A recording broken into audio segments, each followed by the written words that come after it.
Case जी hearing हुई पहिरीं उन जे हवाले सां ॿुधाइजो, पोइ उन खां पोइ वरी जेके ख़दशात आहिनि पाण उन ते ॻाल्हायूं था। अदा अॼु नसरुल्ला जे केस जी हेयरिंग हुई, असां सभु हिते पहुतल आहियूं। ऐं अॼु हिकिड़ो त ख़बर पई त बरकत लुंड हिन में इंटेरियम बेल वरिती आहे, जिन जी कॉपी अॼु सप्लाई थी आहे। अब्दुल्ला लुंड सॉरी अब्दुल्ला लुंड बेल वरिती आहे कोर्ट खां, उन जी कॉपी असांखे सप्लाई थी आहे। ऐं गॾोगॾु 26/8 ते हिननि जूं बेल एप्लीकेशन्स जेके डिसमिस थी हुयूं, डिस्ट्रिक्ट एंड सेशन जज कोटकी साहब हुननि जूं बेल एप्लीकेशन्स डिसमिस कयूं हुयूं, जेके हुननि हाई कोर्ट में पोइ बेल एप्लीकेशन्स वरितियूं। पर गॾोगॾु IO साहब जेका हुआ उन डेट ते हिकिड़ी एप्लीकेशन फाइल कई त हीउ केस जेको आहे उहो हिन के ATC कोर्ट जो ठहे नथो पियो, ऐं इहो जेको ऑफेंस आहे उहो टेरोरिज़म में फॉल नथो करे पियो। लिहाज़ा ही FIR ऐं फाइल असांखे वापसि कयो त असां ऑर्डनरी कोर्ट में जमा करायूं।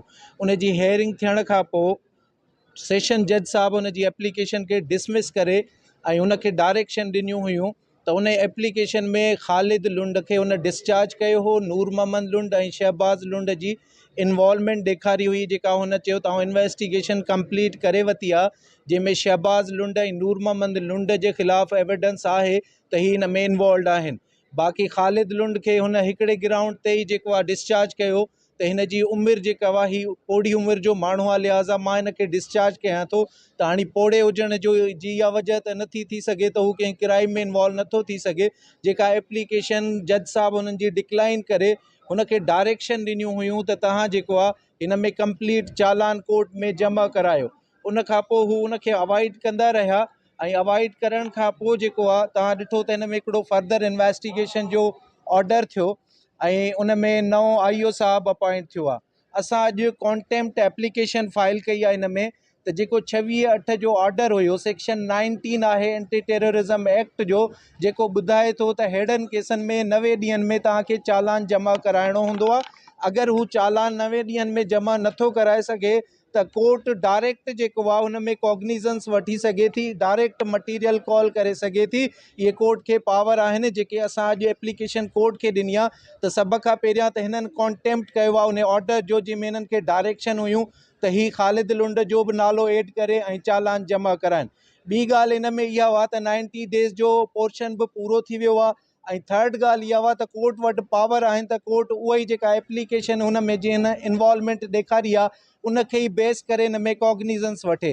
उन ते नोटिस थियो आहे ऐं IO खे जेको आहे हुननि नोटिस कयो आहे त नेक्स्ट डेट ते अची हूअ पंहिंजो जवाबु फाइल करे त हींअर ताईं हिन केस में इन्वेस्टिगेशन कंप्लीट छो न थी आहे ऐं हिननि जा नाला शामिल करे चालान छो न फाइल कयो वियो आहे। सर कहिड़ी कोर्ट जी ॻाल्हि थिए पई जंहिंमें तव्हां कंटेम में विया हुआ? ATC जी कोर्ट जी ॻाल्हि? ATC कोर्ट जी ॻाल्हि थी थिए। उन में कॾहिं नोटिस थिया आहिनि? त 15 त साॻी तारीख़ आहे, उन में 25 तारीख़ ला उन में सेक्शन 19 जेको आहे उहो चए थो त अगरि को इन्वेस्टिगेशन में डिले करे थो या हुन जी का माला फ़ाइदा हुन जे पोयां त उन जे ख़िलाफ़ु कोर्ट हुन जे ख़िलाफ़ु एक्शन वठी सघे थी।